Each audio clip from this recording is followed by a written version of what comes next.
Yo, what's up everybody? It's your boy Slim, aka Mr. Different, back with another video today. Today's gonna be another discussion type video. I'm gonna do a couple of these, I'm still gonna get back into the making beat videos, blah blah blah.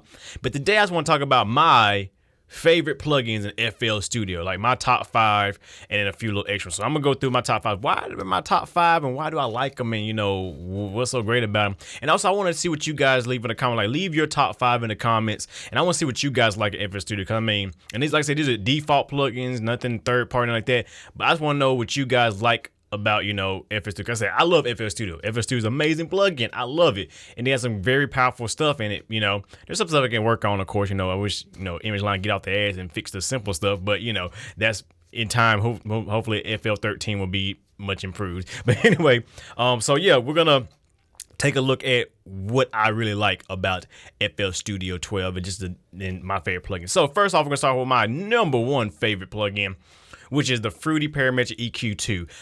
I don't know what to say. This has got to be the simplest, easiest, and just it's a great EQ. It does the job. It's not no fancy EQ. It doesn't do no fancy crap, no solo and nothing like that. It does the job well, and what it does well is equalize stuff. That's it. It's very easy, especially if you're a beginner. You get all these visual representation of your sound. So if you put a sound in here, let's say we'll just put a drum kit up in here. Let's put a drum in here real quick. We'll just throw in a drum sound, for example, so you get what I'm saying. Throw that up in there and then turn layer 1, and then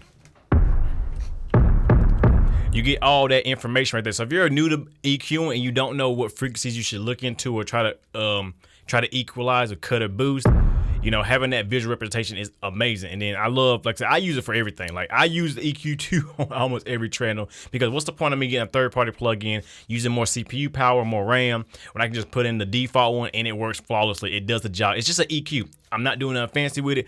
I'm just boosting or cutting or, using my high pass, low pass filters. I love that. And I always go to I always double click the right button and use this and use the instant cut like that, or, you can do it whatever. And it got some nice presets to it. But overall, it's just a great EQ. It does the job the way it's supposed to. It does. You can't go wrong with it. I love it. It's amazing. You got all your bands. You got 7 bands. They can be cut, boost. You can change it to whatever you want to, from bell to the shelving to everything. It has everything. So you have, bell cuts. You have your shells. You have your notches. You have your low cuts and high cuts. You have your band passes. You have freaking everything at your disposal, for EQ, and it works. It works, and I love it. This is the best EQ in FL Studio. I can't wait till they make FL EQ2. I hope when they do EQ2, they do like some soloing where you can solo bands or something like that. That would be definitely nice. Be able to be vector based, so you can stretch it out and make it larger for bigger screens. So I hope they get on that. So get off your ass, Image Line, and go ahead and make the update to Parametric EQ2, because we need it. We all want it. My next favorite is Gross Beats. Why Gross Beats? Well, Gross Beats is used everywhere. I use it for my tape stop effects, for my gating effects. On my rise, I use it on my gate. If you do that slowdown effect, the 808 Mafia sound, where you're doing the slow triplets and all that. I love the slow triplet preset right here. I love that slow triplet preset. It just works real good in the half speed. It's amazing. And overall, you can do some pretty amazing and pretty unique stuff with Gross Beats. And I think, it's one of the things that I think, if you listen to all popular trap music, you're going to hear Gross Beats somewhere, because Gross Beats is everywhere. It works. It is what it is. I like it. I'm glad they updated it to where now it's vector based, so, you can make it bigger. It would be nice to able to, extend the length, like Glitch 2. I do like Glitch 2, but I like to be able to extend the length of it a little bit, maybe, so I don't have to, I think you can extend the length, matter of fact. Yeah, you can. Yeah, never mind. I lied. Shut up, Fate. Shut up, Slim. Shut up, Mr. Different. But yeah, it's just easy, man, and to do whatever effect you need. You can, draw in your own effects on top of that, so you can pretty much do whatever you want in this, and it just works. It just works, and it's amazing. And you can also, like I say, you can trigger it with MIDI notes. So if you want to do some MIDI stuff, you can have Gross Beats going, have your beat playing. You can trigger, the glitch effects with MIDI notes, which is pretty cool for live application or just some crazy stuff you're doing. So, Gross Beats, everybody uses it. I love it. It's amazing. Number 3 is the Fruity Limiter. Now, Fruity Limiter is my go-to side chaining plugin in FL Studio. If I'm gonna side chain something, I'm gonna use Fruity Limiter. I turn to compression mode. I select my side chain. I pick my sidechain source, and I sidechain in here, and it's so easy to sidechain with this, and you can get a very good sidechaining effect. That pumping effect, that breathing effect, whatever, especially my kicks and 808s. So my kicks can punch through the 808 sound. I use it to sidechain. The limiter function isn't the best limiter in my opinion. I think, it's still limited in most controls, and I don't really like the limiter function too much. I really don't. I ain't gonna lie, I don't. I think it can be a better limiter. It's not a bad limiter, but it's not the best limiter in my opinion. There are definitely third-party limiters that are way better. But as far as like the compression mode, it works great. If you want, I will use this compressor over the FL compressor, the regular default compressor, the Fruity compressor. This one is a lot better. It's a lot more visual, so you can see what you're doing and definitely get a better sound. And yeah. But for side chaining, this is the perfect side chaining tool. If you guys want to make a video on how to side chain with this, I would definitely do that. I don't mind. Just leave, let me know in the comments below. But yeah, Fruity limiter, amazing. My next favorite plugin is the Fruity Fast Distort. Why? Because it's simple. If I want some quick distorted 808s, I'm gonna grab this. If I, don't get me wrong, I have Decapitator, I have SDRR, I have Supercharged GT, I have Fat Filter Saturn. I have all kind of distortion plugins. I have a ton of them. But if I'm just making like a quick beat, or I just feel like that more aggressive type of distortion, I'm gonna go for Fruity Fast Distortion, because it's really like with the limited controls. That's why I like. It's very limited. So if you don't have a great distortion plugin, this is a very good one. You can just crank up the distortion and bring the mix down and get a pretty good sound. But it's more aggressive. Like I said, it's one of them things that it really boosts the mid and high frequency fundamentals and all that, and it really gives like more harmonics in the mid and high frequencies, which is good for like lower speakers. And it's just that, like, if you want a really aggressive 808 distortion sound, it works so good. And it's so simple. Like I said, I always start off with the heat preset. I go to the heat preset and I'll modify it to the sound source. And it just always sounds like a boss. It just works. And I love it. Like I said, now that they updated a little bit, they did a new GUI to it. It's not vector based, unfortunately, but like I said, they did kind of redo the look of it, give it a little more three-dimensional look of it before it looked ugly. But I mean, it works. For distortion, it's probably a beast. It's simple, easy, and you get the job done quick. And last but not least on my top 5 list, 1, 2, 3, 4, yeah, okay, is the Fruity Reverb 2, which, yeah, it's a reverb. I mean, you don't need no special convolution reverb, but this is that third. This reverb works on anything. Drums, snares, hi-hats, vocals, pads, leads, whatever, guitars. This reverb works. It's simple, easy. Like I said, what I would usually do is I'll crank it all the way up, and then I'll cut the lows out of it, cut some of the reverb of the lows, and cut some of the reverb of the highs, and it sounds beautiful. It sounds great. Mess around with the sides, the wet, dry, and everything like that. It also has a mid and side mode, so you can mess with the mid input and the side input, which is pretty cool, in my opinion.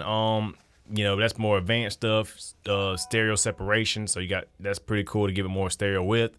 And then you got like simple controls like diffusion, size, pre-delay, and then bass decay time and stuff like that. So you get a little bit more, weird with it. But it'd be nice if it had a better visual representation of that stuff. So you kind of like a little graph where you can see how it's affecting everything. Like I said, my RC24 has that graph where if I'm moving them, you can actually see it moving that way, which is pretty cool. And I got Valhalla reverb now, which is even better reverb, but then that's $60 though, so that's money. But as far as like if you need a simple reverb, this has got to be the best reverb. I mean, it's right there in your face and it works.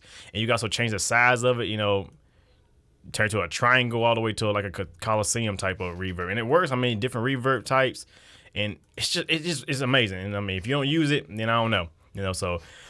Yeah, it's crazy. And so I like it. It works, man. Come on, use it. And then I got 3 other ones that I like that didn't make the cut, but I just want to point out. Pitcher. If you're looking for auto-tune, it's right here.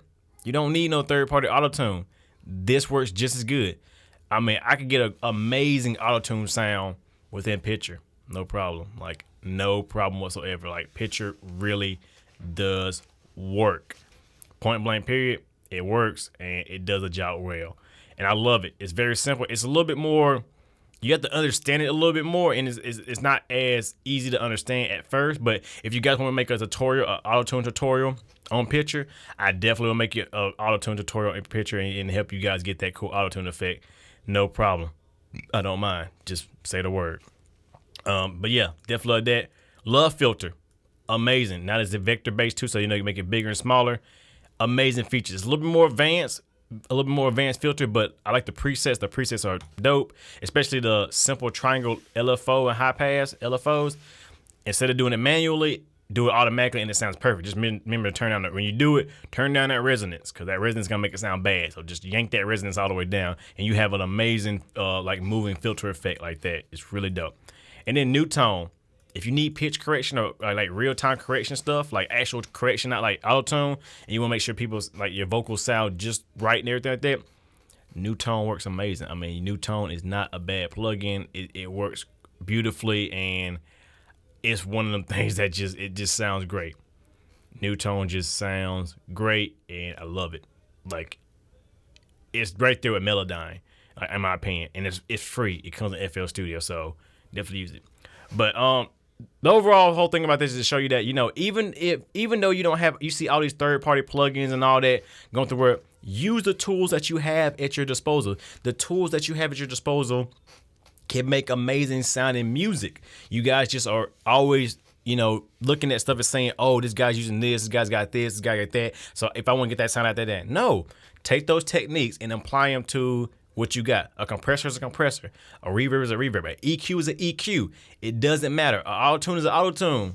They all work the same. They do the same thing. One may do it easier than the other one or may have a few more features, but you can definitely get the same effects with that regardless.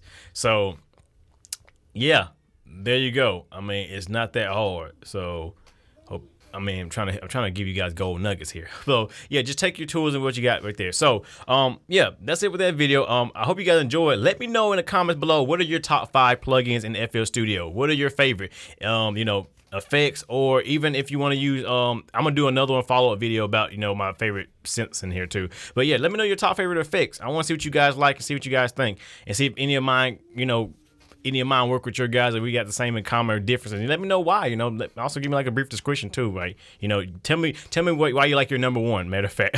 So with that being said, hope you guys enjoyed. As always, you know who it is. Your boy Slim, aka Mr. Different, not motivated by the money, but the like, comment, subscribe, and views. And with that being said, like always, I hope you guys enjoy, and I will see you guys in the next video. Have a good one.